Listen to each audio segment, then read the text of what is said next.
Why do you want them to listen to your podcast? So that when they think about starting a business, they've got the content that is pointing them in the right direction. That is such a valuable piece of advice there. The change in mindset makes a massive difference. Morning. Great. Welcome to Aussie Lawn Stars. Today I am in the warehouse or the boardroom for International Mowers, and beside me we've got Duncan Russell. Thanks, Scag. So, Duncan, I've been chasing this for a while. I've been trying to track down a few people in International Mowers, but got the main man. Sure. So I'm pretty happy with that. Pleased to be here. Thank you. Thanks for having me. So, Duncan, for the podcast, we want to share things with business owners. Yep.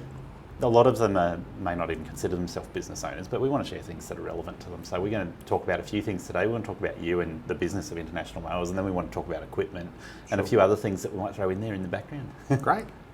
So, Duncan, if I understand correctly, you came from banking, didn't you?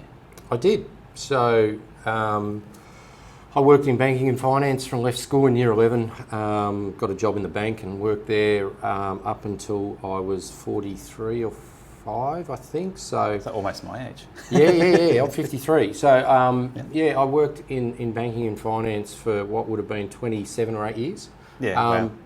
But what that taught me was I wasn't just doing, a banker in the teller. I was in the background mainly looking after small business accounts. So got to see thousands of small businesses, and in particular we were lending them money to grow and be successful. So it gave me a really valuable insight into what worked, what didn't work, what I saw that was interesting, and certainly what I saw and reasons why businesses failed potentially. So did you have a little list in front of you on the desk? This is what to look for, red flags or good things these businesses get over the line? I didn't, but you do work up, you build up a bit of a appreciation for numbers, particularly. For instance, we used to look at a business and we'd work out the rent, So I've seen businesses fail where they've just entered into agreements and their rent's just a huge percentage of their turnover. Or wages. So if you've got wages that are more than 50% of your turnover, depending on each business, but it needs to be appropriate for what you do. So when we saw this business opportunity came up, we were able, before we even came out here and looked at it, to analyse the financials, the turnover, the employee costs, the rent, the import costs and the margin to determine this thing looks all right. Okay, so you're able to identify that it's a good business and room for ways to make it better? Yeah, so it started by doing some analysis of that, but then once we got out and had a walk around the place and kicked the tyres, so to speak, spoke with the owners, spoke to a few of the dealers and end users that use our products, and then spoke with some of the suppliers overseas, we thought to ourselves, this is an opportunity for us to go in here. And then the theory was when we bought it, so we bought the business in 2018 off the guys that had started it from the 80s. So they'd been in there 30 years, they'd just gone 30 years. So when we decided to buy it, we determined that if we did nothing else but just kept it doing what it's doing, then we've got to borrow a chunk of money to buy it. But if we just keep doing what it's doing, then that cash flow will slowly pay it off over time. Yeah, so nice. we hadn't started to cast our mind to the growth. We saw that there was opportunity, but we hadn't built in there massive amounts of growth. We said we're going to keep doing what we're doing. The cash flow that it produces will pay off the loan that we've used to buy this thing. Yep. And then, at some point in time, we'll own it outright, and then, we can start to worry about the other things. So you said a key thing there, talking about cash flow. Now, not too long ago, I interviewed a lady in Sydney, Katie, from Profit First. Yes. And so we really dived into the numbers, what numbers you need to be watching for, how to make sure you've got separate bank accounts so you can actually check things like wages and other expenses separately and keep a good eye on your cash flow. So the word cash flow is key for a lot of people. They really don't understand how critical that is to running a small business. Yeah, cash flow is what keeps me awake at night. It's not about whether a product's fit for a market or if a product's the right price point or if our people are doing the right thing. It's cash flow. Yeah. And we've got a great business, but it still keeps you awake. You need cash. It's the oxygen of any business, and whether it's your money or borrowed money or a mix of both, then it's key. And without it, you'll cripple yourself very quickly. So in the interview I did with Katie, we talked about how important cash flow positive is. So if you've got a list of expenses, wages is often the biggest expense, but in your case you might have rent as another massive expense to compete with, and stock of product. For a small business that's focused on service, wages are their biggest expense, and a lot of people don't even consider themselves as drawing a wage. They just go, okay, if there's money left over, it's mine. Yeah, and that's okay. We're the same. Yep. But if you don't know how much money you've got there, and you don't separate it out into a few different bank accounts, then it becomes a guessing game, and that's where a lot of people get stuck, I guess. Yeah, look, that's good advice that she's given. The bank account's key as a start, so that you know what you spend and what you make in relation to what you do is purely out of that. If you've got it mixed up in your own account, you're going out for dinner, you're at the pub on Saturday afternoon, you're go on a holiday, it's too messy. You should do all those things, but you need to quarantine it into a separate bank account. So if you're a sole contractor, then you may not have a company, you're just operating as your yourself. Open a bank account so you can quarantine and see exactly what's going in. Yeah, and then open another one, so you get the cash flow spread across your different expenses to be able to monitor them easier. Yeah, and then my advice would be, and we still do this now, is you really got to break it down or dumb it down almost and say, this month in March, I have wages on the 15th, I've got to pay my rent on the 20th. So on, I've got a repayment for my mower that comes out on the 9th. Understand what those monthly commitments are, and therefore make sure you're providing for it. Now, hopefully you've got the revenues that are flowing in to cover all those overheads, but by quarantining it in a bank account, having an appreciation of what your minimum outgoings are, then you're on the right track to understanding your business well enough to hopefully make some money. That's it. So you're at a different level to most of my listeners, because most listeners will be cutting grass. Yes, yeah.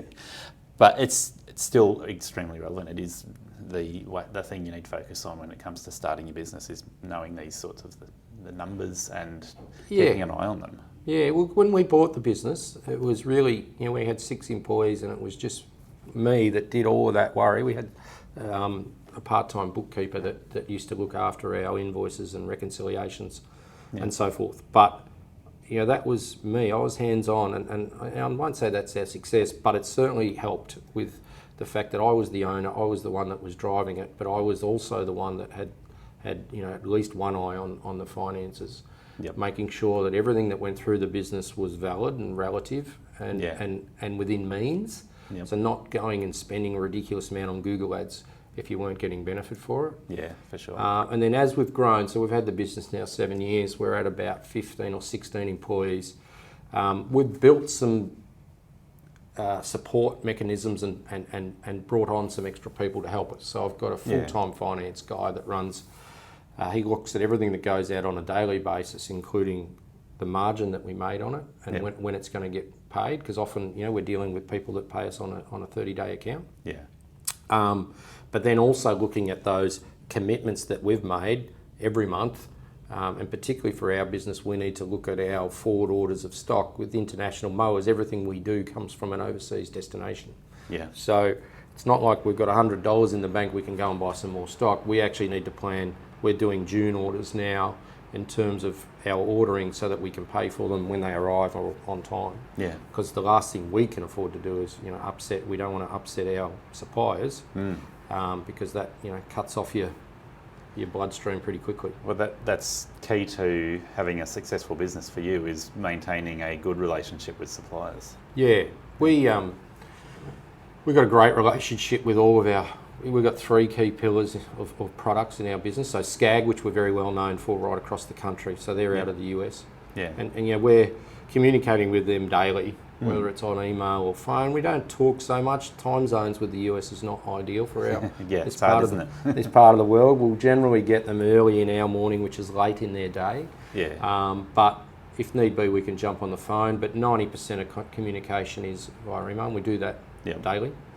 And then we have McConnell out of the UK, so they're roadside gear, and that's where we sort of started. I know we're going to talk about a bit of their gear a bit later, but McConnell's a big part of our business. Big big in terms of volume of dollars, not as Yeah. many shipments, but one McConnell can be worth 10 times what some of our other gear's worth. Yes. So McConnell, we've got very good relationships with. We do talk to them on the phone. Late in the days, early for us is early their morning, and the way they like to communicate is very much on the phone. They also, McConnell, do all of our tech support. So quite often, not me, but one of our other gentlemen within the business is on the phone to them probably 2 or 3 times a week. Yeah, okay.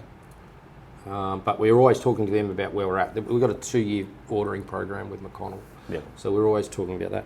And then the third key product for us is Seppi mulches out of Italy.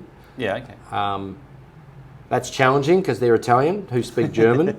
They're in the northern part of Italy, and that used to be Germany. So when we first went there, Al and my wife had learned to speak Italian purely to meet them. And then when we got there and they greeted us in German, we were a little bit confused. But they do speak German. So we buy a lot of the gear through them. We communicate via the English office in London. Yep. But again, we're talking and emailing them, if not daily, a few times a week. Yeah, I ride European motorbikes, so I can appreciate the challenges dealing particularly with German and Italian. Yeah, so over the weekend we've got a hydraulic motor which has been playing up on us, and I've asked them for a parts description and some more information. It's all come through in Italian. So luckily for Google, we're now going through a process of trying to translate that into English. And I'm not envious of that one. No. Hours of challenges.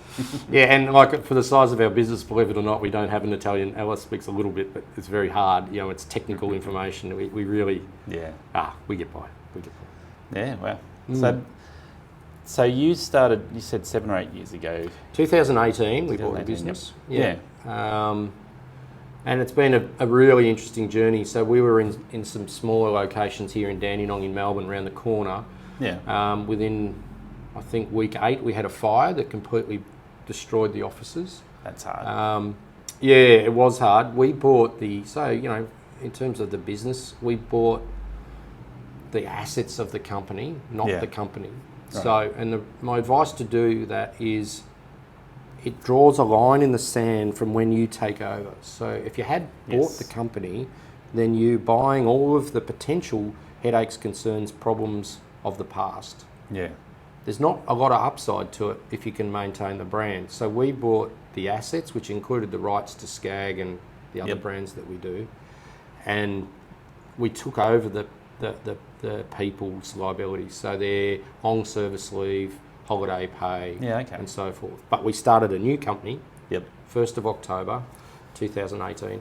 Yeah, that's a good way to do it. I've seen a couple of places where that comes up, particularly where you've got a brand name that people recognise. You can say, hey, that's old, this is new, this is now me. Yep. So what that was, technical way we did it was we started a new company called Duncan Proprietary Limited.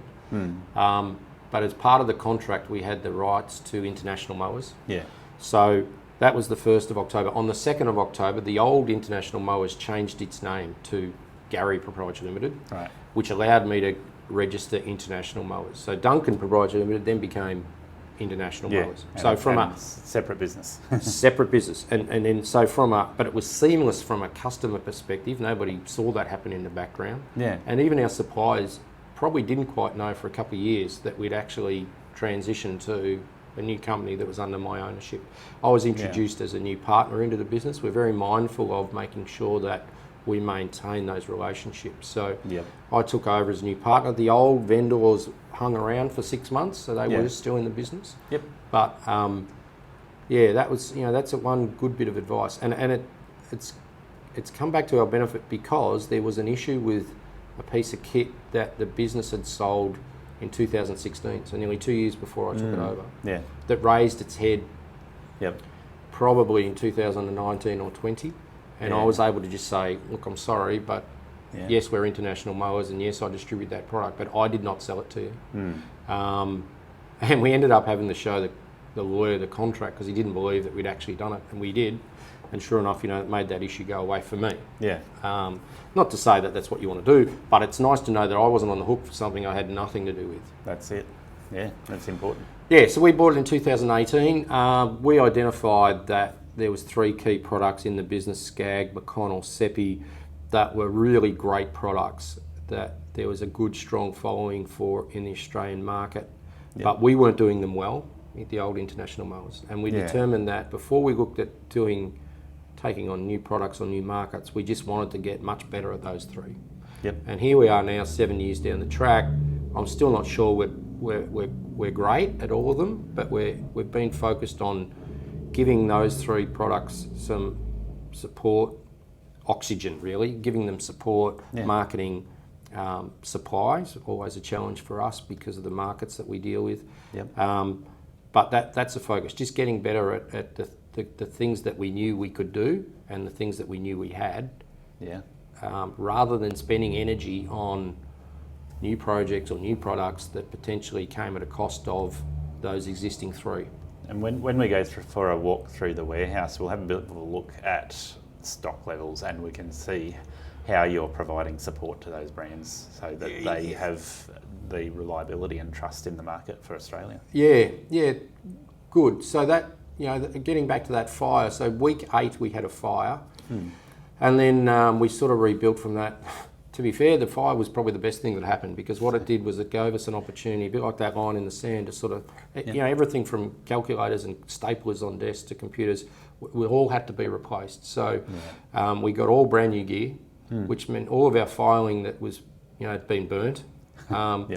And this is not an insurance thing, we had insurance come and look for it. But as owners of a business that had only bought it 8 weeks earlier, we were quite concerned about it. But in hindsight, we look back and thought, this was great, because it gave us an opportunity to look at how we do things. We used to have paper manuals. We're like, well, now we have to go to computer because they've all been lost. So it was a bit of a godsend. But we had that, and then we had COVID within 18 months of that. So it was a really challenging first few years. But in terms of, one of the investments we determined really early was to put some money into stock. Because it gave us more supply and readily available machinery. B, it also signalled to the suppliers that we were serious about this takeover. It wasn't about just trying to buy a business and break it up into little bits. We were fair income. We were going to invest in the stock. So we spent a few $1 million on stock ordering and supply, to the point that we outgrew a warehouse and had to find some new premises. But our theory is with stock is, we never want to be out of something, but it does happen. We acknowledge that there's concerns and things beyond. It's not all under your control, is it? Lots of things beyond our control that just determine that we can't always have something. But B, particularly when it comes to parts, spare parts and accessories, we want to have something available, and if we haven't, we'll even pull a machine apart to get a new piece where we can. If it's a component within an engine, then that becomes difficult, more problematic. And sometimes we're relying on some of our other OEM suppliers to get us that bit.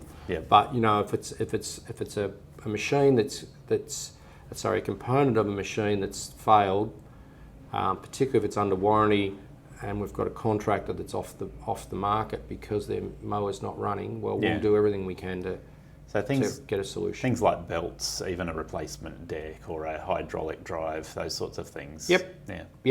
We will generally have them available, and you'll see when we go for a walk down there. I'll show you a mower. We've got a 42 Liberty out there that we were desperate for a deck on. So we ripped the deck off it and have supplied that. Now we buy decks individually, but Scag don't like selling them to us, because what happens, and I'm sure this is with all OEMs, they run a production line that says we're making 500 Liberty 42s this month. And then Duncan comes on and says, but I just want a deck. All of a sudden they've got 499 of, they've got 500 of everything else, but only 499 decks.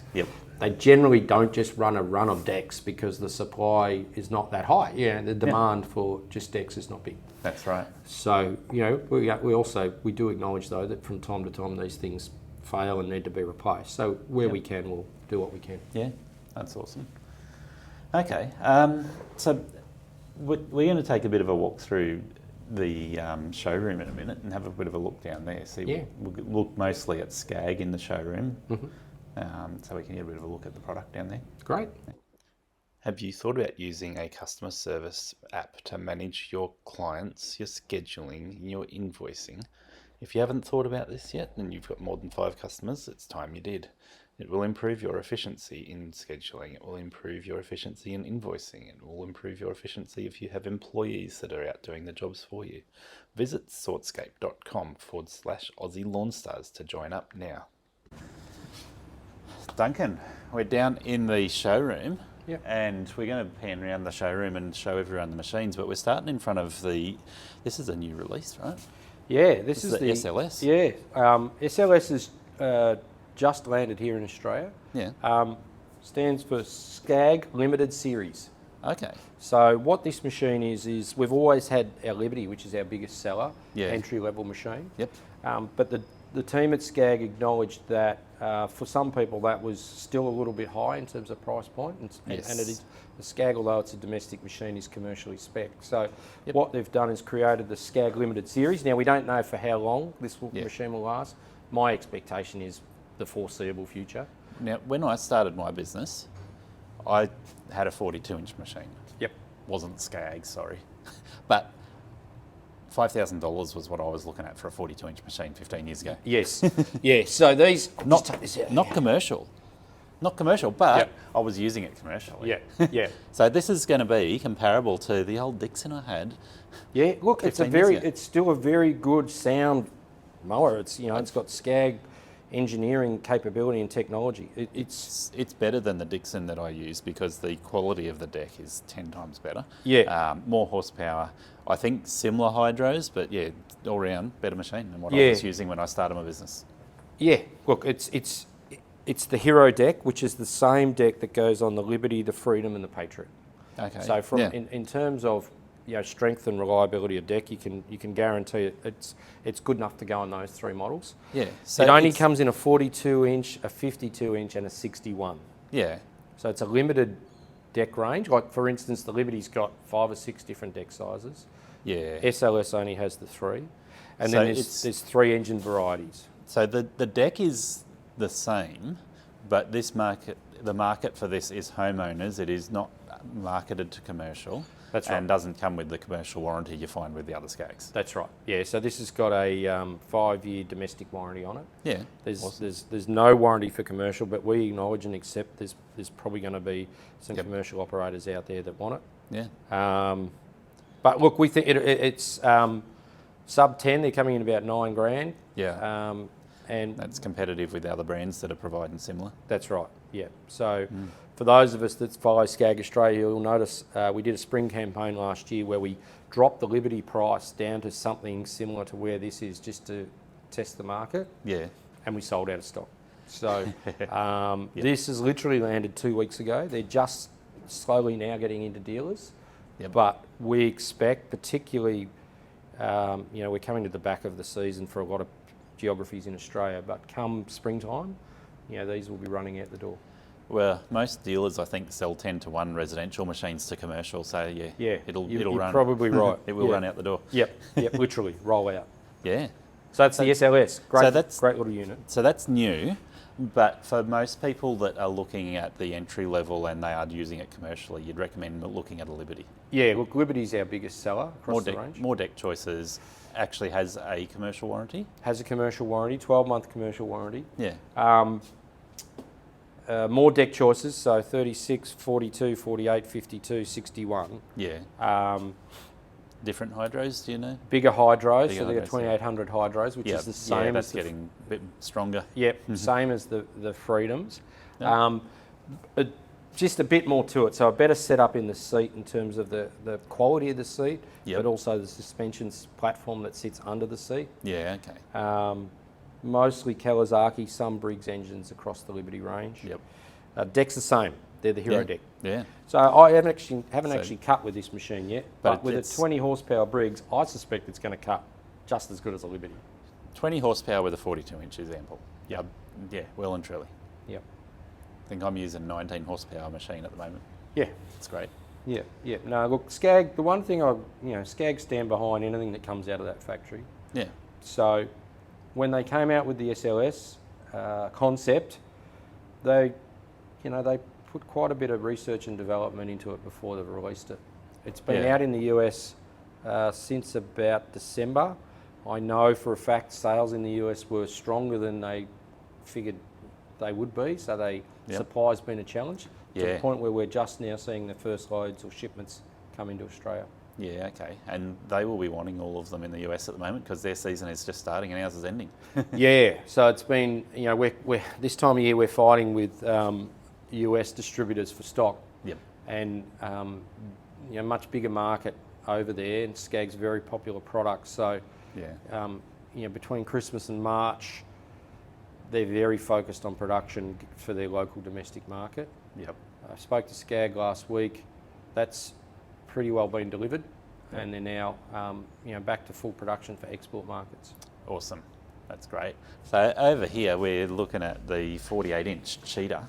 Tiger Cat, this one. Tiger Cat. I thought I Yeah, saw we'll look at a on cheetah it. in a minute. Yeah, So yeah, this sorry, is next one. This is the Tiger Cat. This is the entry range for Scag's commercial product. Yes. So this is above Liberty. Above Well- a Liberty. So well it and runs, truly. you've got the entry level now is the SLS, Yep. the Liberty, Freedom and Patriot. Yep. While they're all commercially spec'd, other than the SLS, all commercially spec'd, they are aimed at the domestic market. Yes, no doubt. Although for Australia, our best seller is the Liberty, probably closely followed by Freedom, but we have contractors across that whole range, just depending Yes. on their needs Yep. and what they mow. But if they're mowing domestic lawns, then all of those products are ideal. Yeah, and I would recommend for contractors that are starting out with one of those machines Yep. is a good place to Yep, start. right And then price point. once you know that you've got enough work to justify having a machine that size, then you can start looking at a higher end commercial machine with same size deck, Yep. same size footprint. Absolutely. Yeah. Hopefully see you in one of these one day. So this is the Tiger Cat, which is the first of the commercial range, or fully commercially spec machines from Scag. Yeah. It So comes this in is this the smallest size? That's for the it? smallest. So they come 48? in a 48, 52 and a 61. And this particular one's got the Kohler Command Pro 23.5 horsepower.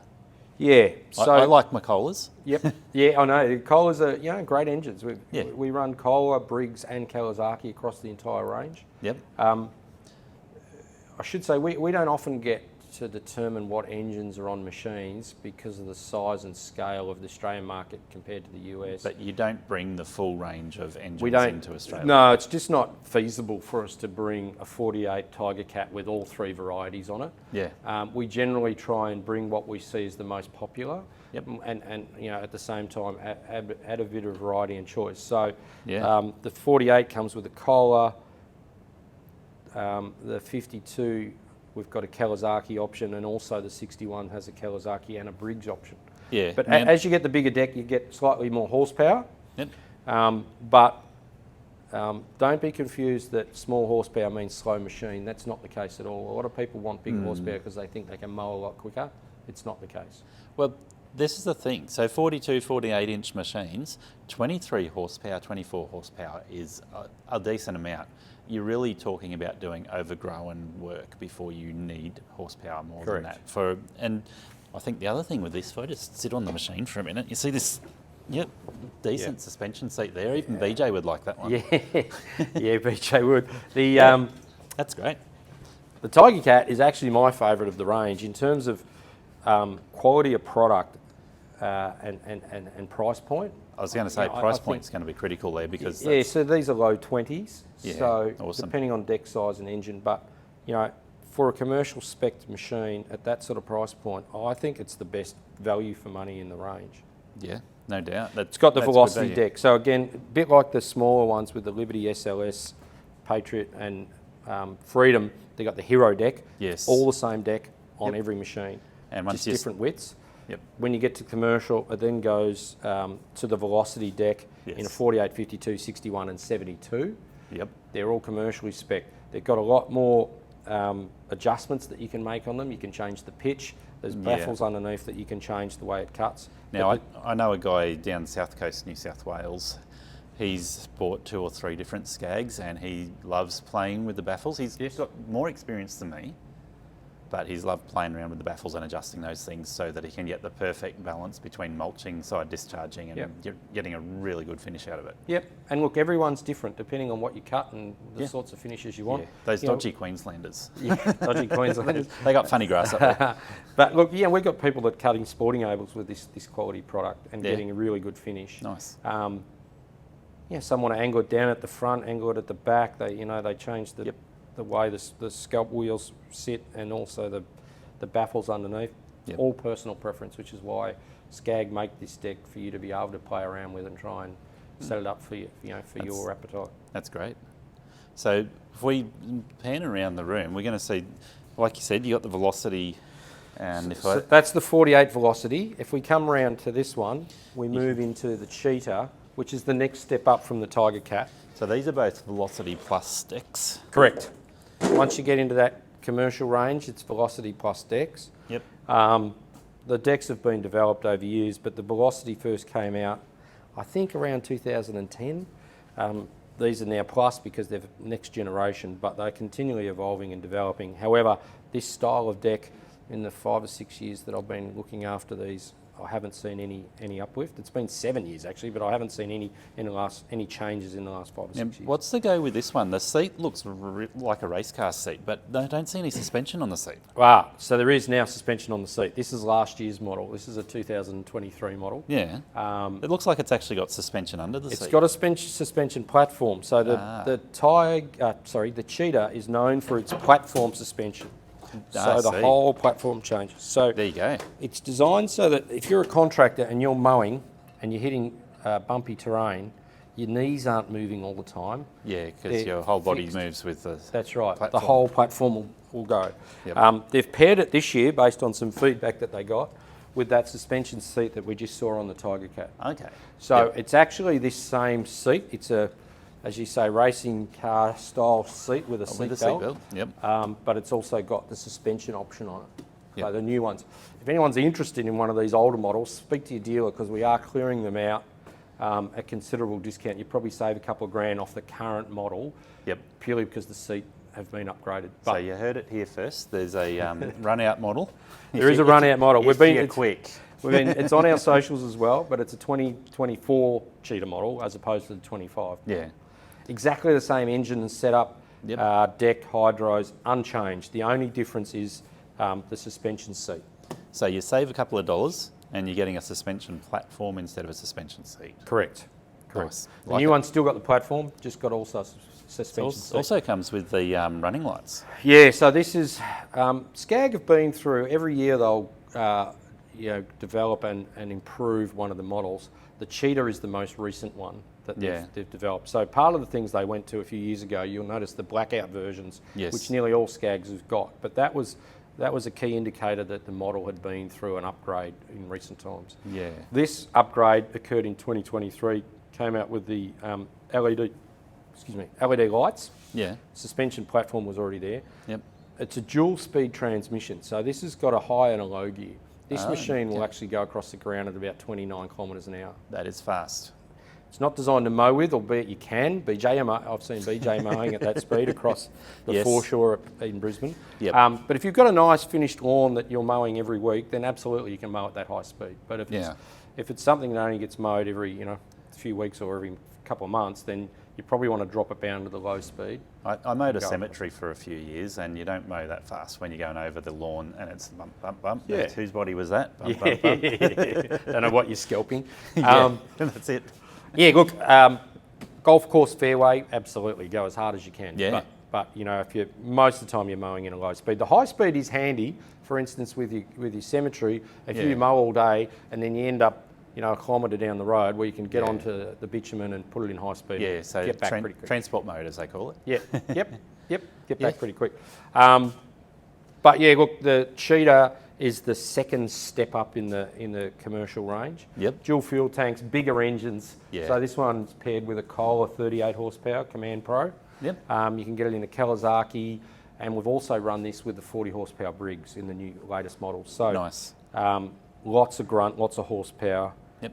It's got the Tiger Eye management system, so that's a yeah. system that maintains all of your, just like a car, LED printout showing your hours, any fault codes that might come up, So fuel. engines that have the EFI on them will often give you all of your fault readouts, but having the Tiger Eye there means you can actually see it real time right there. Yeah, absolutely. It reminds you on when services are due as well. That's For great. those out there that see their service reminder come up, it doesn't need to be reset. It will disappear once you clock over the the period. So for instance, it comes up at 200 hours.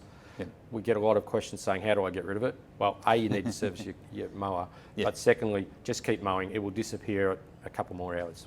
Yep, that's good to know. I've noticed the same with some of my mowers. There's a service interval recommendation, and it's just an indicator. It comes up. It's not something you have to press no, the I reset think button it comes on for about 4 or 5 hours. Might even be 8. I'm not quite sure, but I've never sat and watched it and wait for it to disappear. But that's handy. At some point, you look back down, and it's gone. Yeah. Now, unfortunately, we don't have the full range of the high-end machines. No, we're actually here, Gary's turned up as an interesting time. We've got a show, the Lardner Park Farm World Show in Melbourne at Warragul this weekend. In a few days' time, it starts. So we're right in the throes of packing up the Scag truck to get. We might see the Scag truck when we're going through the warehouse out the back. We will. But if we spin the camera around again, why don't we have a quick look at the lineup of V-Rides that we've got here? Yeah, so this is our V-Ride 2 model. Will be well known to your audience, Gary. The light's not great here, but we can see them. So bit bright, yeah. So these are our standard V-Ride 2s. We've got in the showroom here, we've got a couple of 52-inch decks and a 61-inch deck. Yep. Again, these are the Velocity Plus decks. So although they're a stand-on, they're exactly the same as the sit-down commercials that we looked at. Yeah. So this is probably the flagship product for Scag that everyone recognises them for, the V-Ride 2. Now we've got a new one, the heavy duty XL. Yeah. So the V-Ride 2 flagship model, arguably, in our opinion, probably the best stand-on mower going around. We might disagree on this. No, we're here to talk about this. A lot of our competitors, we think, copy them. We turn up at shows from time to time and we see them and we're like, gee, that looks a lot like a Scag. Yeah. But notwithstanding that, the technology development that's gone into this has been years in the making. Well, and like I said, this is the model that has gained recognition in Australia for standards. Yeah. And I think the reason is they're all commercially spec'd, somewhat over-spec'd in terms of the build quality, the size of the hydros that they have on them, the engines. So we've got 3 varieties here. They're all actually Kawasaki engines, but they range from 24 horsepower right through to a 38.5, just depending on the size of machine deck.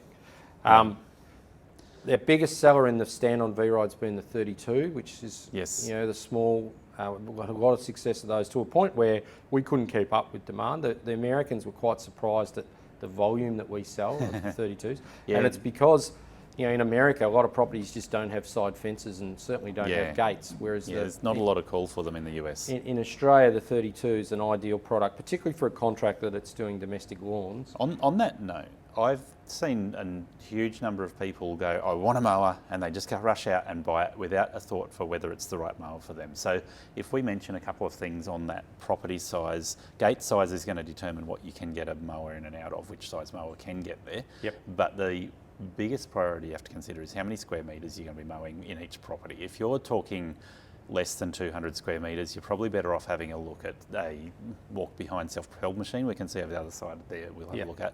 If you're talking between 200 and 700 or 800 square metres, that's where the 32-inch standards really shine. And once you get up over that quarter-acre block, that's when you start going, okay, the properties are more likely to have a bigger gate. You might start looking at a 42 or a 48-inch machine. Yep. A lot of people just get focused on, I want this machine. Yep. And then they go, oh, that's not great for the property size. Yep. Even though it can do it. Yep. The other big consideration is trailers, how you get it around. One of the great things about the 32 is it'll fit across most standard trailers. So you can drive it on from a side ramp and you go across, or come in from the back and turn it sideways. And that's one of the reasons why people buy standards, is because their footprint is smaller than a regular zero turn, so loading on and off a trailer is easier. Yep. So these ones, 52s and 61s, have been not outdated but overtaken, is probably a better word, by the XL. Yeah.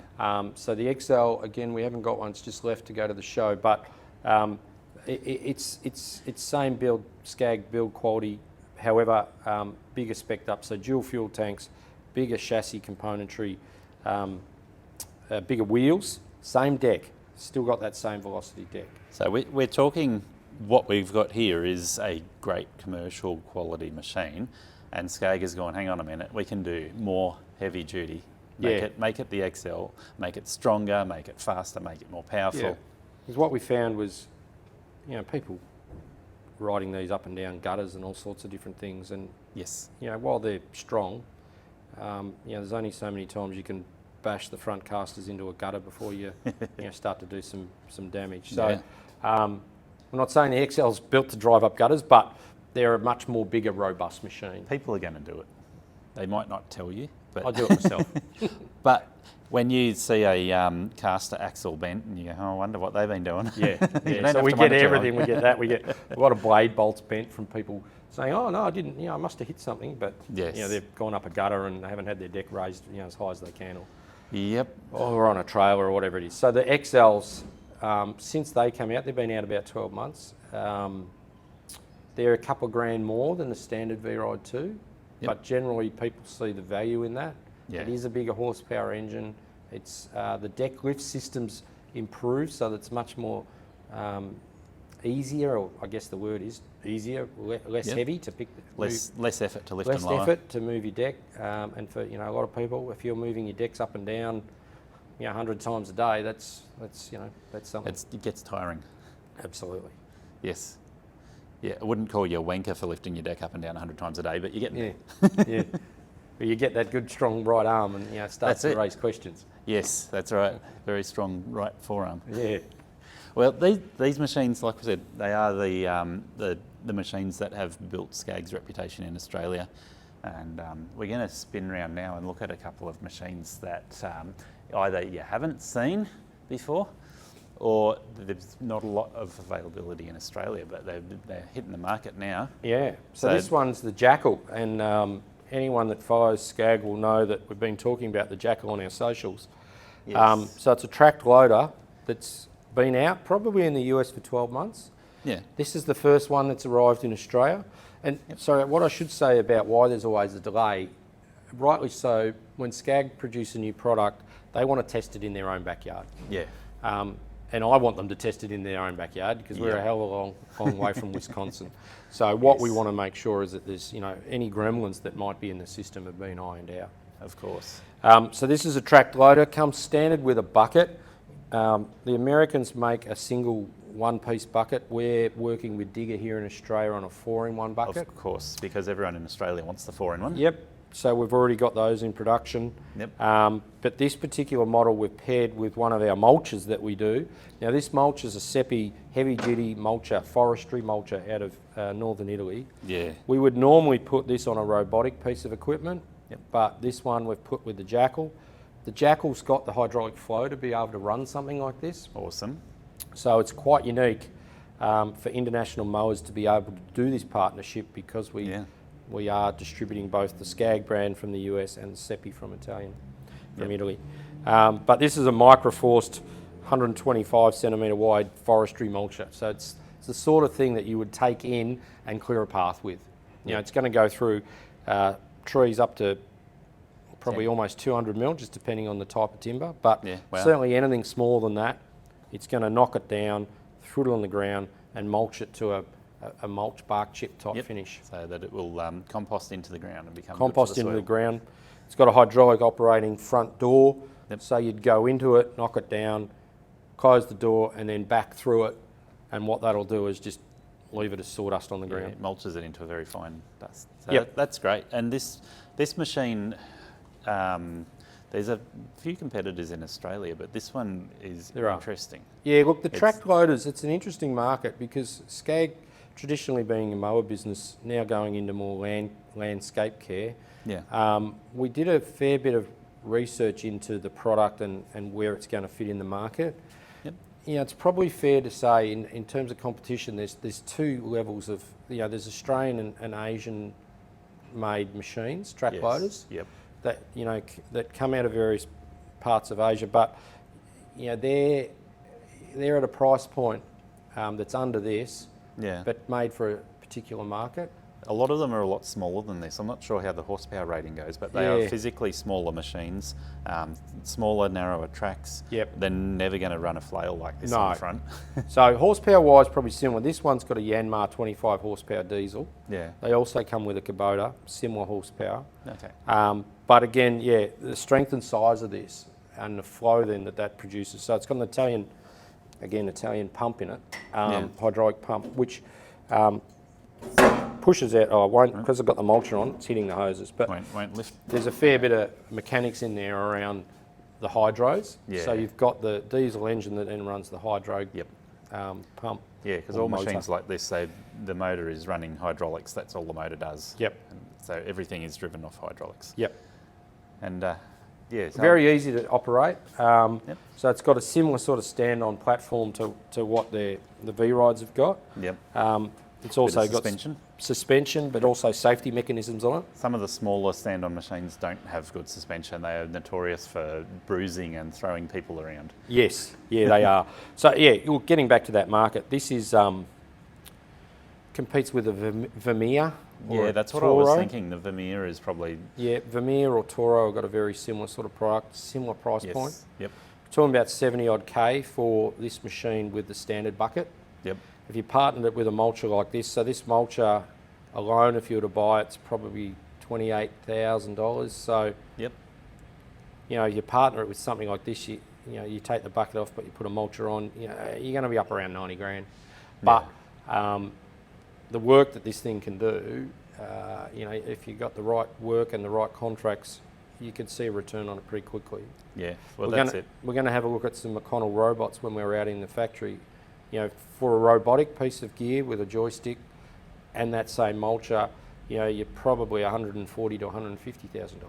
Yeah, but the beauty of this is for somebody running a lawn care and gardening business, this is going to put you into the landscaping category with moving mulch, moving dirt, digging holes, digging trenches. With the 4-in-1 bucket, you start digging. And then you put the mulcher on it, and you start doing clearing of blocks and Yeah, so that's our target market is a landscaper. Yep. You could picture this on a trailer with a auger bit, a trencher bit, a bucket. Yeah. And then if you get opportunity to go into a forest and do some clearing, then something like this, it's actually, I think, better than a robotic remote control piece of kit because you're standing on it, you're fully in control of where you go and what you do. I'm preaching to people about this all the time, Duncan, because so many contractors will buy your SLS over there. Yes. And start using it to clear 6-foot high grass and lantana and blackberries and things. And it's like you buy the right tool for the job. Yep. Sometimes you might start on a sub $10,000 machine because that's all you can afford. But you start going, okay, if I'm doing forestry mulching, a ride-on mower is not the right tool. No. And if I'm doing 6-foot high grass, then your average zero-turn or stand-on mower, whilst it can do it, it's putting a lot of load on it. So you start looking at going into mulches, and Seppi is a great product to look at for once you move in that direction. There are a few other products around. This is just an example, and it's set up like this to go to the Lardner Park Farm World on the weekend. But we would run a standard grass flail as well, which would bring the cost down by probably 15 grand. Yep. That's a beast of a piece of gear as well. It's going to cut grass quite well. It's a flail, so will cut grass very well. It's going to do overgrown properties where you've got grass and blackberries and lantana. Blackberries and lantana, that sort of stuff. I'm guessing anything up to about 50 mil, it'll go through very comfortably. I'm guessing its slope handling is going to be pretty decent. Yep.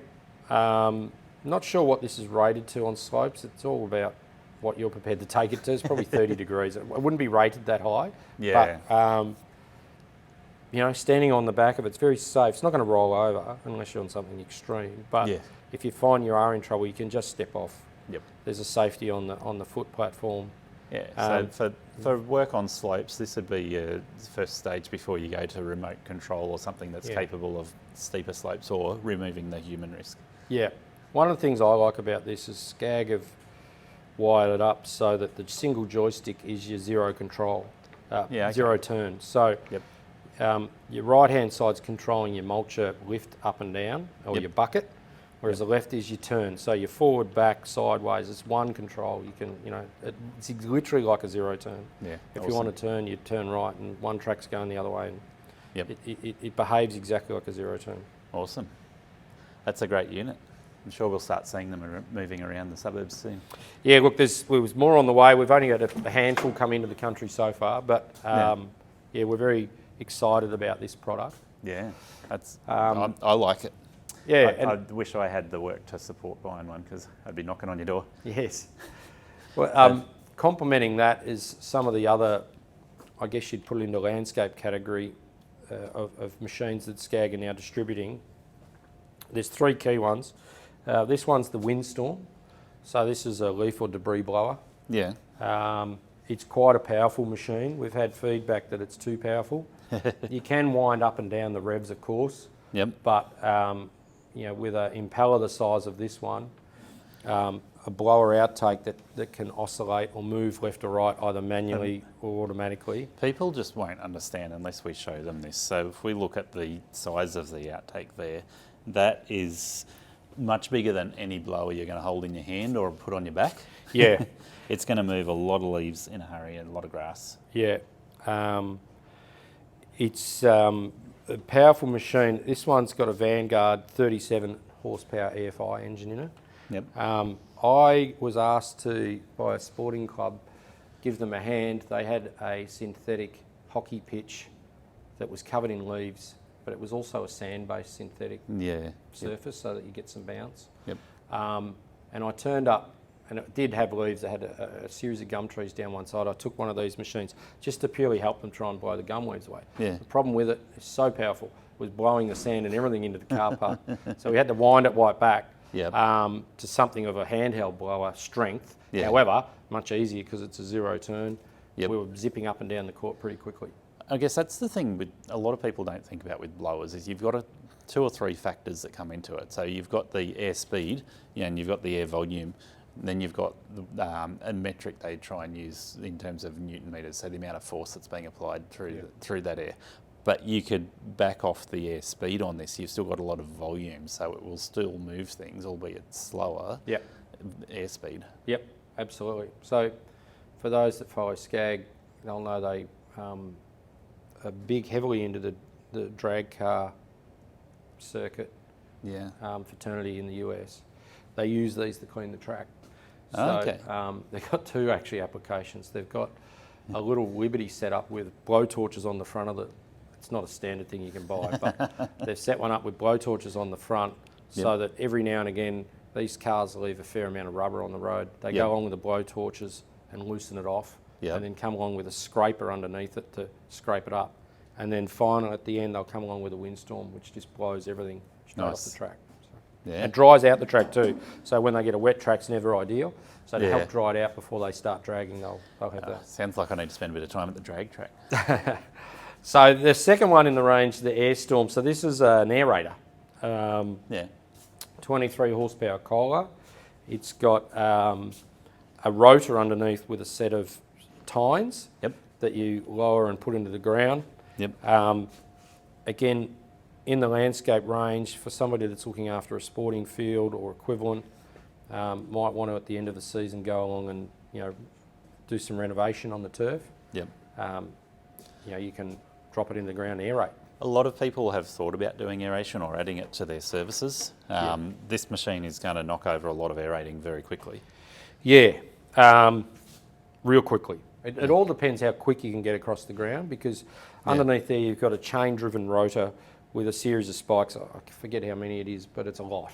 Yeah. And you can change the spikes out, so you can either go longer, shorter, wider, fatter. Yep. They're interchangeable. But if the ground's soft enough, then you can certainly cover a lot of ground in this. Like you could do a rugby pitch or a football ground in something like this in probably a couple of hours. Yeah. Wow. If you had a tractor, it's probably going to be quicker, but it's certainly quicker than trying to push something, and a lot more better on your body to be just standing on the back. Yeah, definitely. And I think I saw something. Is there two different sizes of these? There are. This one's the small one. Yep. So Don't quote me on the size of the rotors, but this is the entry level. Still a pretty decent sized machine, but yeah, so you can get a wider one.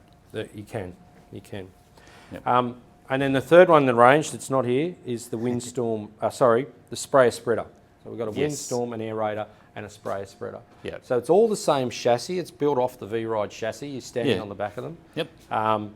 The sprayer spreader has either a 60 or a 30 litre hopper, and you can do it with either seed or liquid. And that will spray and spread and drop foam as you go. Yep. So you can see where you've been. Awesome. Reason one's not here is we've had a lot of success with those to the point where we've now got them on back order. Yeah. We're moving quite a few of them. Yeah, okay. So I think a lot of people will ask that question if they're starting to add services rather than just cutting grass, is doing lawn renovations. So start with the aerator, start with the lawn treatments with the spreader sprayer. Yep. Yeah. Yep. You know, like in America, if you look on some of the YouTube channels, some of the big Scag operators over there, they run a fleet of mowers. They've got a windstorm for autumn to moving debris and leaves off the turf. Yep. They've got an air storm for the end of the season to do a renovation, and a sprayer and spreader as well. Yeah, awesome. And a jackal, on their trailer for when they get landscape jobs and opportunities where they need a bucket or a The US is really big on mulching, so adding mulch to their garden beds. We call mulching different things. Yeah. But so they'll use a jackal to move a lot of mulch, wood chip into their garden beds in and out in a hurry. I think Australia is moving in that direction more and more now. There's a lot of people adding that to their services. Yep, absolutely. It's an easy one to increase your revenue in winter. Yep. Yeah. Well, shall we have a look through the warehouse? Great. Yeah. So, Duncan, this is the workbench for some of your staff here. It is. You got some brands up the back there. They're going to put some down the front of the bit. Yeah, look, we've been in this warehouse about 18 months, coming towards 2 years actually, but we're evolving and improving it and making it more efficient for our people all the time. Yeah. So this is the hub for where you're dealing with your dealers, getting stock from here to dealers, packing. So this is our parts dispatch, yeah. So dealers have an online portal where they can go on and have a look at, particularly when it comes to a Scag product, the range of product. They can see part number, an image, and a price and availability. So they see how many we've got on our shelves. Yeah.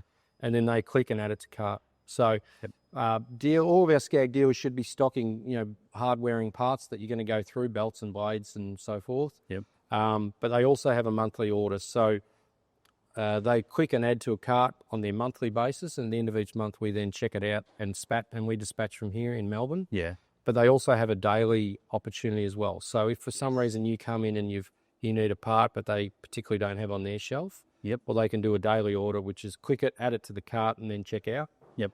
We have here the boys pack it up, and we have 2 pickups a day, one at about 1 o'clock and another one at 4:30. Yeah. Okay. We do air freight with TNT and toll, and we also do road freight with TNT. They all get picked up daily. Yep. So if your dealer's telling you International Mowers haven't been able to get the part out, well, it's because we haven't got it, but generally we are going to have it, and it is going to leave here pretty quickly and get out to your dealership. We're going to have a look at spare parts and see what story is there, because that's one of the aspects we've been talking about with your business, of making sure that your customers have what they need. Yeah, look, reflecting back again on when we bought the business, we identified that service and parts, particularly for our existing customers, is really key to keep them connected to the brand. Yeah. So we invested heavily in that. We carry a couple of $1 million of spare parts. Yep. We get deliveries weekly from the US via containers. And where we haven't, so the US orders, sadly, it's a couple of months on the water. So, anything we're ordering now, we're not going to see till June. Yeah. But we do an air freight order as well. So so anything urgent comes in. Anything urgent, we'll once a week generally order an air freight box or bag, whatever it ends up coming in. Yep. And they arrive. But the focus for us is, let's make sure we have the part and we have it readily available. Yeah. Okay. And this is where they go from. Let's pick the camera up. So here's our, we invested when we moved into this factory pretty heavily in a racking system. Yep. So we have a bay with a part number and a bay location and a description. So if you're looking for one of these gas struts, then here they are. They always supply as OEMs parts. We don't do aftermarket other than a few nuts and bolts. Yep. But everything else that we do, here's a Scag key, is genuine product. It's in a bay so that the team here can pick and pack as required. Yep. Inside and out, up and down. We do Looks like I need to order a skateboard. skateboards. Yeah. Believe it or not, they're mine. There you go. And, it's such a great facility that we figure, why not have a bit of fun as well? So Good for staff culture. occasionally we pull it out. A lot of the old guys here fall off them, which is not, it's not covered under work cover. But, Oops.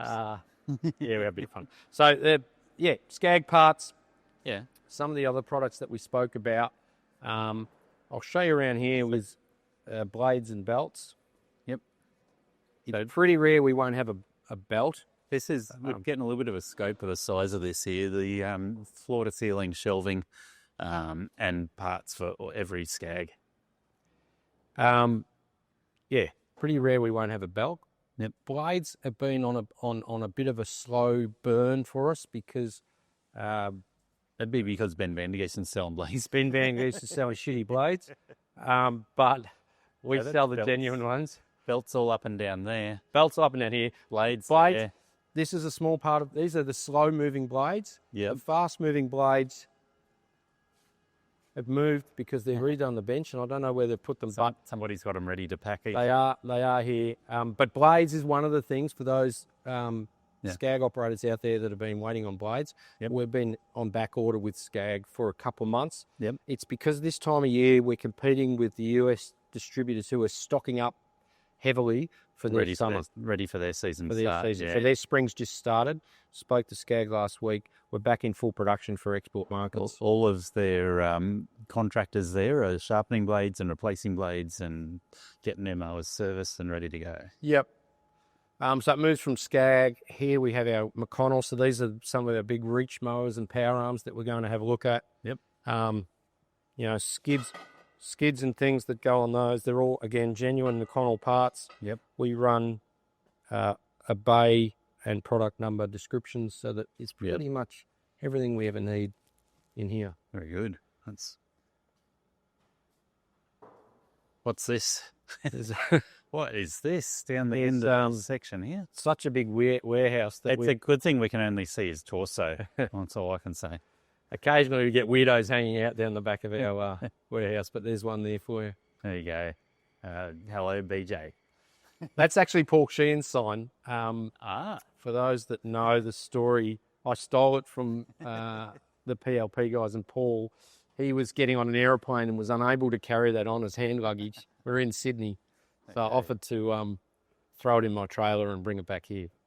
And Paul will never see it again. We'll never see it again. So continuing through the warehouse, I'll talk about some of the other products before I come back to Scag. Yeah. So this is our McConnell gear. So this is out of the UK. These are power arms that go on the back of tractors. Yep. With International Mowers, while a lot of our competitors have gone into more domestic space with handheld power equipment, we've gone and always have been into larger contractor markets. Yeah. And particularly roadside is something we've been really big in. So for people who are doing roadside work, they're spending a lot of money on a large tractor unit and then a reach arm for doing all of the different angles, getting in and out of the tight spots and moving along the roadside quickly. Yeah, so these are power arms. They range, believe it or not, they're different sizes and different spec, all of these machines. But Yeah, I'm just going to stand back while you're talking. I think we get a bit of a feel for the size of this. we're known for our arm equipment. Yep. Connell, we think's the best in the world. I agree with you. I think that in particularly what we've seen in Australia, McConnell dominates this market. Yeah, so they're left-hand side machines. You can get some that go left and right, but generally most contractors just want to do left-hand side because that's our roadways. Yeah. This one we're looking at here is a 6 metre machine. It's got variable forward reach, so it mows outside your window as you drive your tractor. Although in the back it's mowing down there, so you can see through your window. Makes it easy. Comes complete with a controller that we install in the cabin. It's got LED screen on your printout layout on the window, so you can see exactly what's going on with the machine. Yep. Pressures and flows and power that's running through it. Yep. Awesome. A piece of kit like this, you're going to pay about $110,000 to put on your tractor. And a tractor's going to be, it's got to be a minimum of 5.5 tonne or 110, 20 horsepower. Yeah. You've got to spend the same amount on a tractor. So it's a decent investment. Yeah. but it does allow you to get opportunity that you certainly won't just get with a standard zero turn or a slasher. So you're talking council contracts and railways contracts and all of those. A lot of roadsides. We do a lot with councils. So yeah, with these machines, we've got 3 or 4 a month that are going out of the factory. 80% of those go onto a council. Yep. As most councils will want to mow some of their shire or geography with a machine like this because they just can't get zero turns in there or tractor and slasher set up. Yep. So we work very closely with councils. There's 560 odd councils across the country. Yep. An inner city one's not going to need this, but if you define it to outside of inner city, there's about 380, and we're probably talking to all of them, but there's probably half or more. There'll be a couple hundred that run these machines.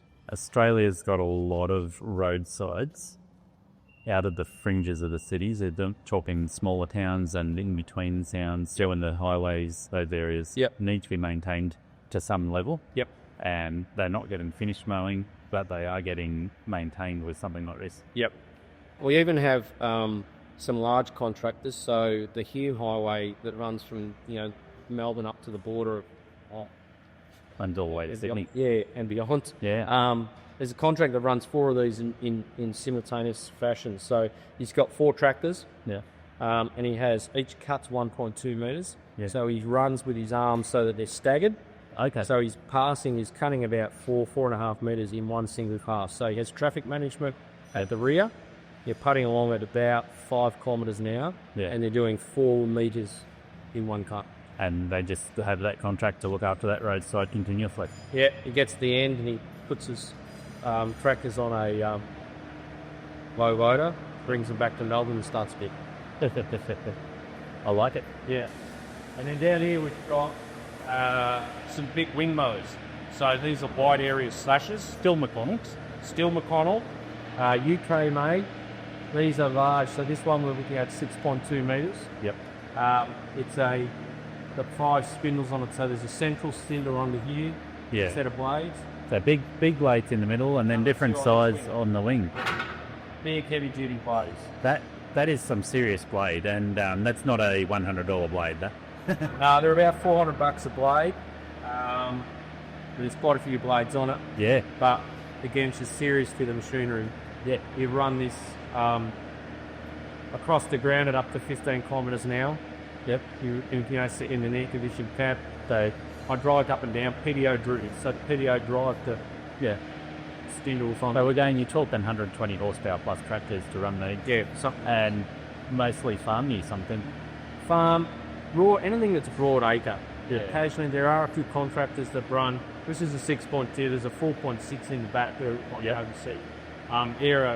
They're probably more popular. Yeah. And they do certainly do roadsides with those. Yeah, okay, yep. But, imagine they cover a lot of ground real quick. Yeah. Yeah, look, country locations, some people have got nice big property and they just want to mow it. Yep. Now they don't want the hassle of having cattle in there or sheep. They just want to be able to mow it nicely so they can look out across their plains and see nicely maintained grass. Yeah. That's you. There's nothing better than seeing nicely maintained grass. I know, we all love it. See it, smell it, good. Yeah, absolutely. And then we do Italian mulches. So they partner well for roadside operators who might run a power arm. Yeah. And also run a... Yeah. I've seen a lot of tractors, they'll have a mulcher in front and the arm on the back. Yeah. So a lot of the councils that we work with do that setup. Yep. They have a Seppi mulcher on the front that might be 2.5 metres wide. Yeah. And then the power arm on the back. And then that way you can drive along the roadside and do a single pass, 2.5 on the front and 1.2 on the back with the arm. It's able to go in and out and over fences and mile posts and those sorts of things. Yep. Fair. The Seppi and McConnell are actually partnered right around the world, although they're independently owned. Yeah. Italian and English, but they work very well together. Interesting dynamic. We'll just pull it in. We've been doing them here in Australia, those two particularly, for 35 years. Yeah. And they really do complement each other. So some of the robotic machines that McConnell use, you're able to put Seppi on the front of quite easily and adapt. Yeah, okay. We can see some Scags in crates behind these. We are. This is the exciting bit. So the Scag, Scag for us is a higher volume product than the others. Yeah. At a lower price point. So Yeah. while we've got Seppi mulches that, you'll might only sell one of those to every 10 Skags. Yep. The value of some of this gear is considerable. Yeah. So when you it's fair. balance it up from the business perspective, it's just a really nice hit. Yeah, $100,000 machines, Fleming Bloods and Bella machines. Yeah, absolutely. So here's our Scag holding. Ah. So Stag, this is quite small for what we'd normally carry. A couple of reasons. One is we're getting towards the end of our season. Second is we've got a similar warehouse in Brisbane that's full of gear, and that's been a very strong market for us. Third is, for that same reason I said before about competing against the US distributors at the moment, we are a bit understocked, but we've got a lot of gear on the water at the moment. Yep. It's arriving in the next 4 to 6 weeks, and there's not too many models that we haven't got, and our dealers certainly have got models on their cores. So if need be, if there's a particular model you're after and you can't find it at your dealer, we will ring around and try and find someone that has got it and work out some sort of contra deal that we can use to move product from one to another. Awesome. Here's the 42 Liberty that we stole the deck off. Yep. It's not something we like to do, but we will do it. It's actually missing a seat. I Missing was going a to say it's ready for lawnmower racing, but not quite. Yeah. Somebody asked me the other day, have you got anything like a go-kart to make it, move into a gate? So this is missing a fuel tank. Hollow, so this is a bits of machine. I have seen somebody do something similar to one of these with a high-performance engine, and they changed the skid steer a little bit. That was more or less conventional steering. Yep. And they were moving along, doing power slides all around their grass. Yeah, I'm just thinking now, I got approached by a cricket club the other week who are looking for something to be able to drag out a big trailer that they have all their mats and covers on. Yeah. And I'm thinking, maybe if we just throw a seat back on that, might be able to move it to them, but they don't want to be. Yeah. Might be ideal. Yeah. Here's one of the 21-inch. So these will be known to the Scag viewers out there. Yes. This is the SFC Self-Propelled 21. Yep. You got the Kohler engine on. This one's a 7.5 horsepower Kohler. Yep. What I'll say about these is we've sold a lot. So there was an SFC 21 and also a 30-inch self-propelled. Yeah. We've got lots of different feedback from contractors, not only in Australia but across the world. Scag's taken that on board, and they're both now in redesign. That's not as heavy as I expected. No, but it's getting lighter. So That's good. I don't quite know the details exactly what they're doing. I've seen a prototype, and we've got the first of the SFC 30s on the water. I've got an old one down here. Yeah. This is actually one that you mow our wall. So, out the front here. Oh, gotta have something to get the out the I want to have the best. You can see from the size and the weight of this, it is a heavy, chunky machine. Yep. We're 30-inch side discharge or attach. Can do either. Yeah, from block up the side and catch. Yeah, that's got a little bit more weight to it, but Yeah. Well, they're definitely going lighter. the back through it's a bit weak. Yeah. But to rotate it around, you can certainly get down the bar and spin it around quickly. Yeah. So they're going to, I know on the 30, so they're just about finished, and they're just about, we've got prototypes on the water. Yeah. They're going to more of a press deck than a fabricated, just to try and keep the weight down. Awesome. They're going to dual adjusters. So on the 21 at the moment, we're on both. It's individual adjusters. That one might be one of it. This one might be a single. Yeah, that's a single. But so the other 21, there's 4 adjusters. So if you want to change it, you've got to move all 4. Yep. They're going to the front and back. Okay, yeah. All good. I also understand both are going to come out in a battery option as an engine, That'll be interesting. but don't have the details of that yet. Yeah. Would battery Skags be a slow adopter that's quite open about that? We acknowledge that at some point there'll need to be a lot more development and research into it, but we have been quite slow to half it. Okay. Handheld battery has been good, but it still has taken several years for the handheld battery to be adopted in this phone up, where it's the in-level load lowers self-built lithium battery. It's been slower than you. Yeah. Look, them slow adopters because they want to see development evolution, I guess, first before they release it to the worldwide market. They had a Liberty and a V-Riding battery, but not available for Australia because of that same reason. So they've had some feedback from that, and it's back in development now. But where are we in 2025? I think by probably 5 years' time, we'll start to see a lot more come through. And I don't know if it'll ever replace petrol and diesel, but I think there's certainly the space for it.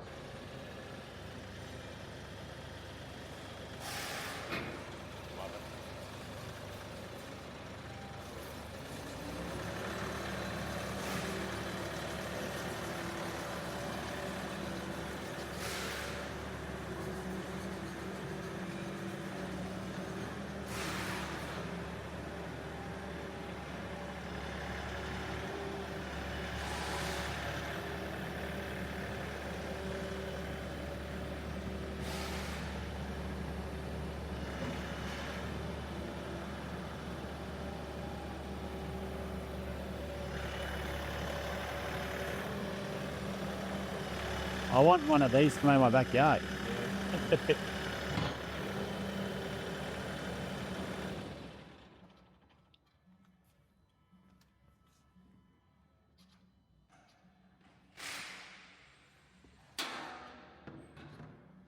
So that's got a 1.3 metre wide flail mulcher. Do you know what the horsepower on those things are? This one's 60 horsepower. 60 horse, yeah. These equal. I have pressed record. Okay. Yeah. So McConnell 60 horsepower Hatch diesel engine. Yeah. I could care 55 degrees. Yeah, that's decent, isn't it? 55 degrees. 5 degrees. And you can drive it, and this remote controls them up to 150 metres away. So it's it's a serious bit of kit. You've got super heavy duty tracks on it, which means it'll sit to the ground. It probably wouldn't grow over. What it does is actually get you to a certain point and then stop. They have really deep tread on those tracks. Yeah, they're a super heavy track. Yeah. You can get a lower profile track, Yeah. but you don't get the same rating. So Yeah. the lower profile, it's only rated 35 degrees. So if you're doing finish mowing, you might do a lower profile so it doesn't tear on the journey as much. But it's for overgrown stuff. But, This is a mulching machine, 60 horsepower is a lot of horsepower. It's made for doing heavy duty work. Heavy duty stuff. It's got a 1.3 metre wide head. I'm Gary Ashton, and I'm here to help business owners succeed and enjoy being in business. Does running your business feel chaotic? Maybe you started it for freedom, to live the life you wanted, but now you're stuck in the grind, overwhelmed and exhausted. The stress doesn't stop. You work harder, but nothing really changes. Get real support at Think Tank Coaching. Get crystal clear on future goals, your ideal customers, and the numbers to focus on that will move your business forward. If you're ready to make a change, let's talk. Book your free strategy session now at thinktankcoaching.com.au.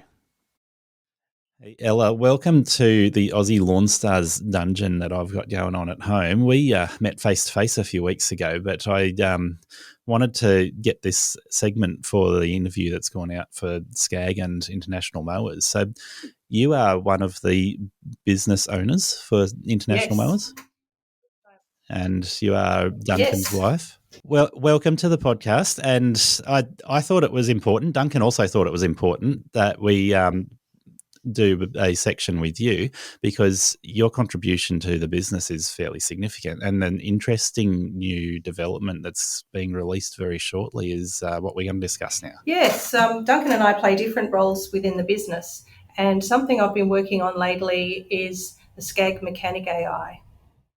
People like to use Google and the internet and even ChatGPT for all sorts of things like how to fix their home Wi-Fi or questions about tax or home improvements, how to do something on your decking, etc.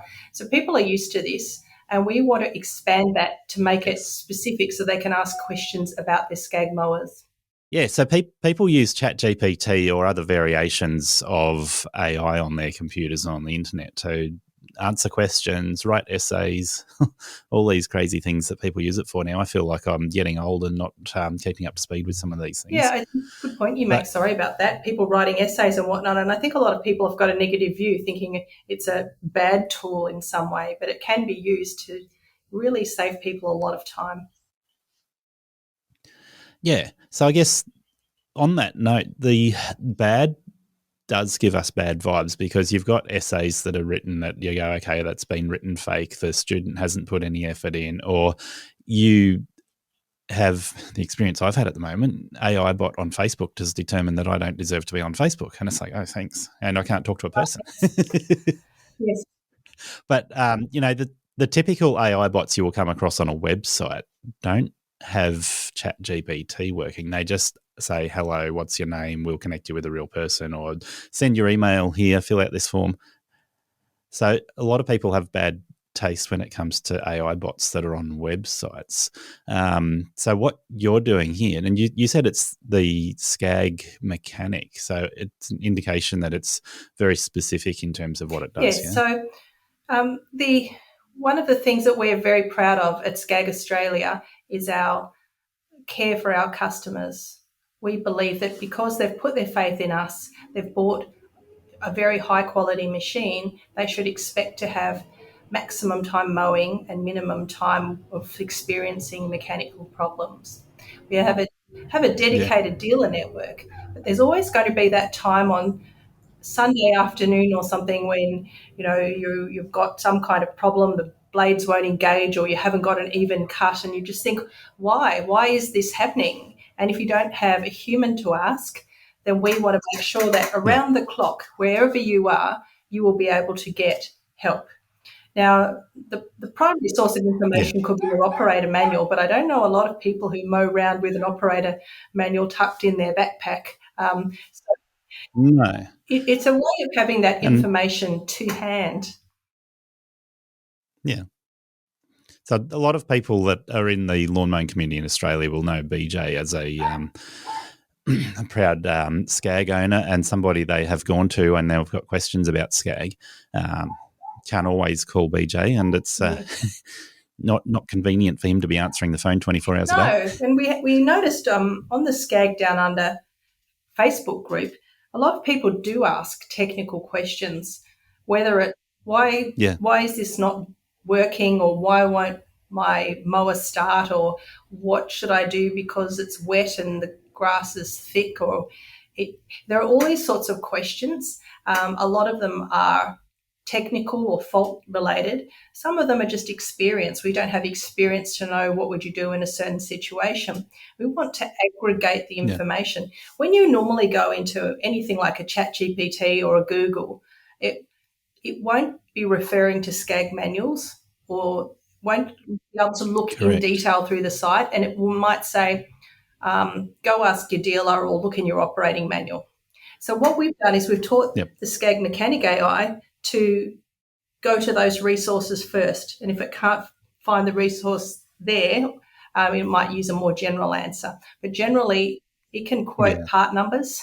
It knows, if you say, my Scag's got a problem, it's done 500 hours, it will say the maintenance that should have been done to this point is X, Y, Z, and the next service will come up at whatever time, and these are the parts you might need for that. So when you book in a service, this is what you'll need to do. It has a high degree of knowledge that's specific to the operating manuals of your exact machine. Yeah.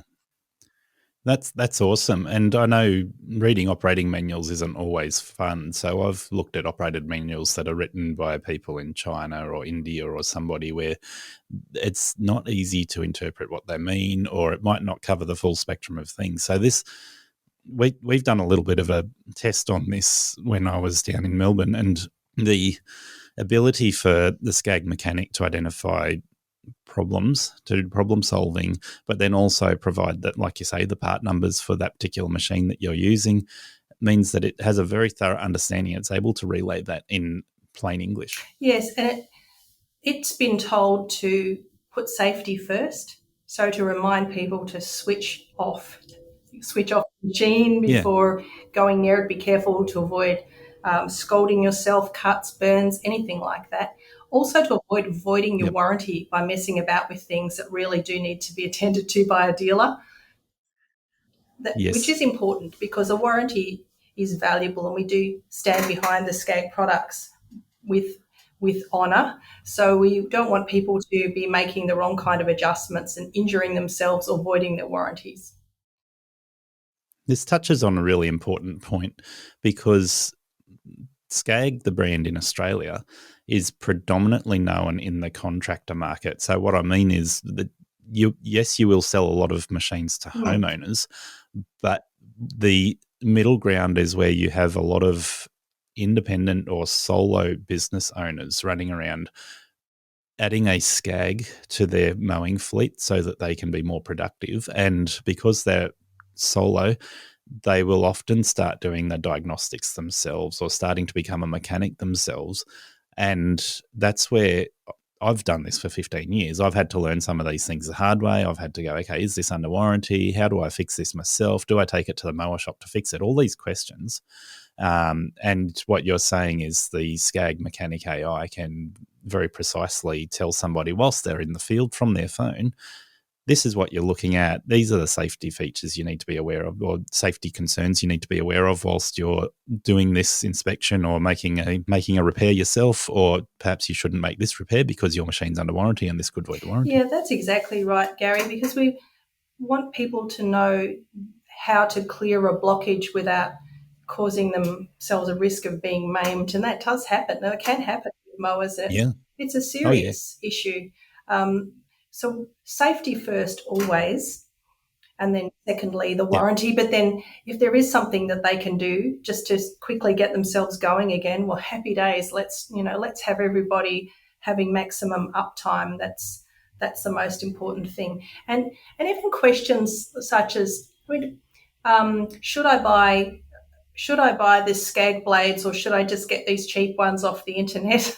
This is an important question. We understand everybody needs to save money. We don't expect they just do everything out of loyalty, but it can tell them that why are the Scag blades better? They're less likely, they'll never shatter. They won't, they have so many quality characteristics, and this is what people need to know, but they've got the right to ask, and they should ask these questions.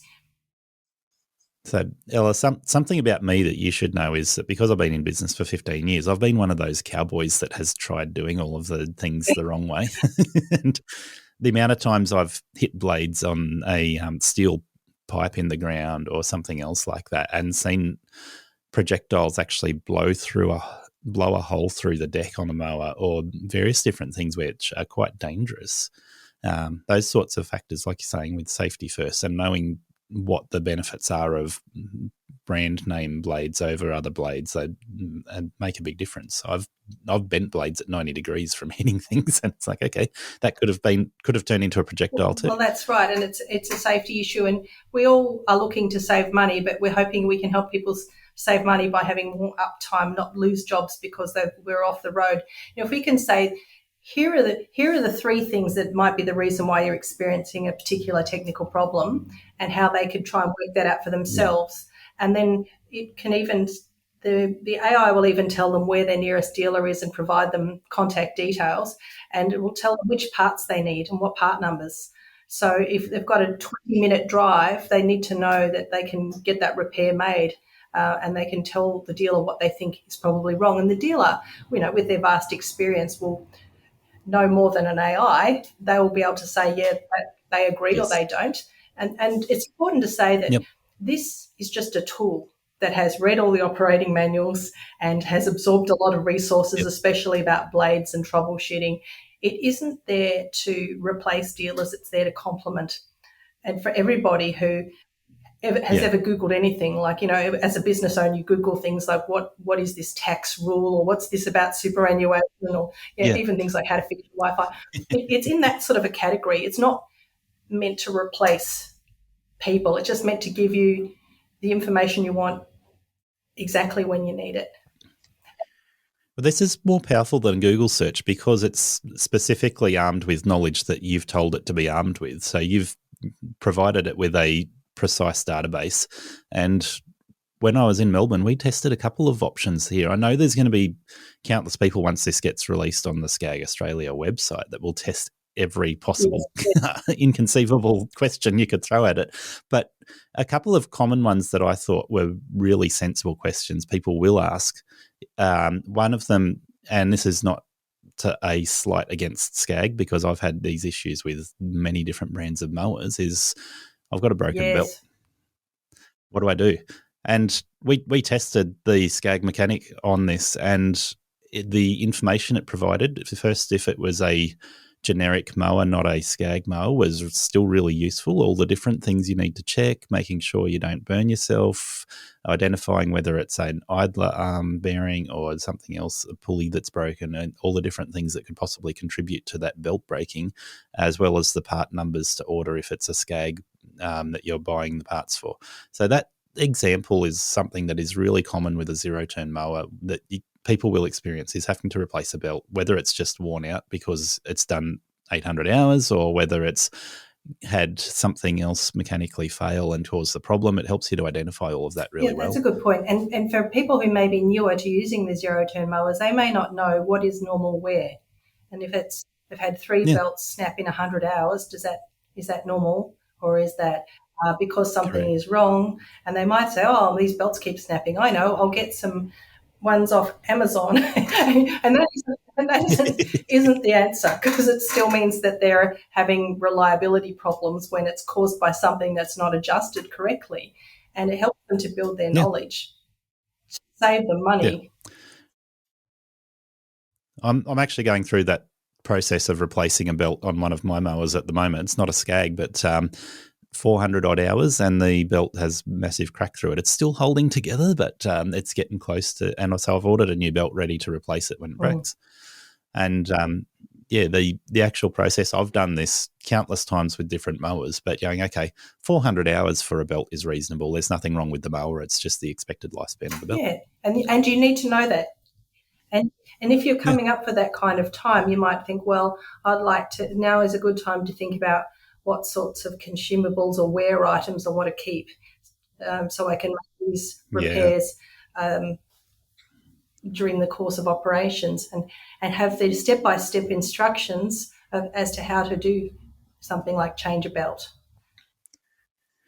That's a really handy question to ask, because people that are operating a business and they're out in the field when something goes wrong, if they have spare belts in stock, if they have other bearings, idler bearings, various different things that might go wrong or might be replaceable before it goes wrong, it's really handy to, as people start their business, to become aware of what items they need to keep in stock so that they don't have downtime or they minimise their downtime. Yeah, that's exactly right. It's knowing how best to use your machine. And you can ask the AI, unlike for people who haven't used AI much, a key difference between AI and just Google is that AI has a memory of your conversation.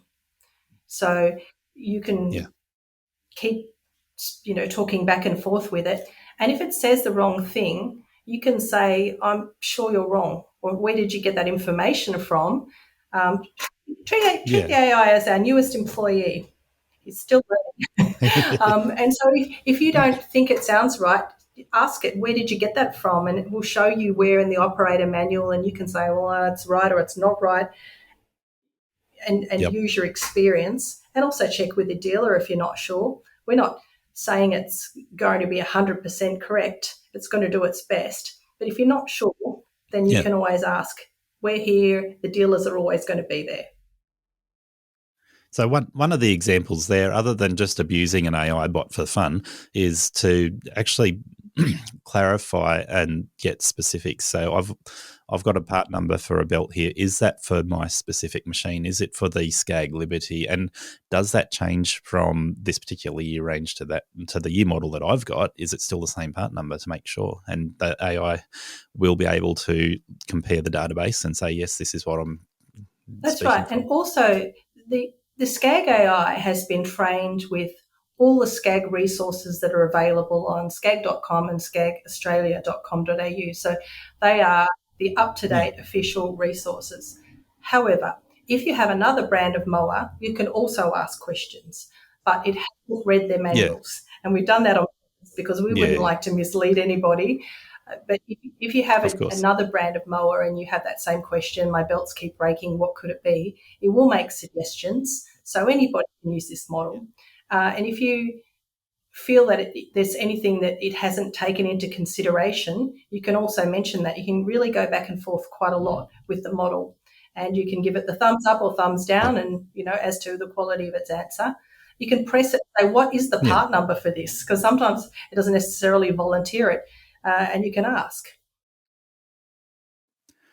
Now, one of the things that stands out for me when we were in person looking this over, going, okay, this AI mechanic, Scag mechanic in Australia is a first in terms of what it's doing. Not that you couldn't do it with somebody else, but it is breaking some new ground. And I like the fact that a person on the Scag Australia website testing this AI bot out can go, hey, if I want to buy a new Scag Cheetah 2, what's it going to cost me per week if I finance it? Yeah, that's a good point. We've also taught it about the different models in the Scag range and what they're for. And it does know the prices, and it does have an idea on the financing as well. If you really want to know, you can go into the financing models on Scag Australia, and you can definitively say, depending on what sort of finance you want, put in the price and how much, if anything, you want to pay as a deposit, and it will tell you.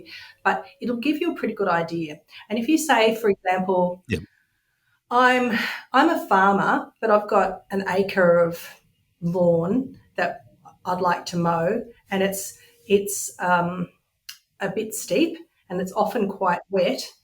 Which of the Scag models would be best for me? It will give you an answer, and it will tell you why it thinks that.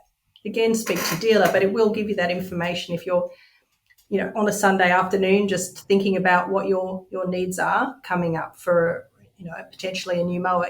It's quite handy to have that there and then. Yeah. So I think that's one of the things that stands out with Scag over the last few years, and I'm thinking it's been a few years while International Mowers has been in your hands with you and Duncan leading. You have built a reputation that Scag in Australia is a family, and the people who join that family get support. And I guess this helps to provide a little bit more of an ecosystem. It gives that very holistic ecosystem when people come in either to Facebook group for Scag Family or they go to the Scag Australia website. They've provided resources where they feel like they're being supported, and not just feel like they're being supported, but they get real, genuine support from real people, or in this case, an AI bot that is as helpful as you might expect from a shop attendant or a mechanic in the back of the shop. Yeah, that comes back, as you say, to our values, but also comes back to Duncan and my experience. We came from normal world of employment and jobs and whatnot into putting our lives on the line to buy a business. And we rely on our suppliers, and we are grateful for the customers that put their trust in us and our promise of this is the Scag machine that we all know so great, but it's also can be really terribly let down by us if we don't provide enough resources and support. So we're providing anything we can to help, because we want to make sure that if somebody buys into the promise of Scag quality, that means that they will have responsive service, they'll have parts availability, they'll have resources and information. And if they want to upgrade, they'll be able to do so affordably with low-cost finance, and it's all there on the website. So that's our value, and this is something where we're so grateful for the terrific Scag community. They're so engaged. People go onto the Scag Down Under Facebook group and they say, I've got this problem, it's a difficulty. They'll show a photo or something, and so many people jump on with some advice of what they think that the people can do. And this is just another resource in that mix. Yeah, well, we talk about interviewing International Mowers and Scag as a company, as a business. You guys, you and Duncan, have upheld that value really well of building community and support. And I think that's very clear by the people that are people that are looking to buy a machine, or people that are in your ecosystem and getting support from you directly. It is, it's impressive to see that. Thanks, Gary. Yeah, it's so important and so valuable. And as the economy goes through tumultuous times, and we've had a lot of dry weather in a lot of parts of Australia, it's critical for our people out in the fields mowing to be getting everything they need to stay on schedule. Yeah, to be able to keep doing what they need to do.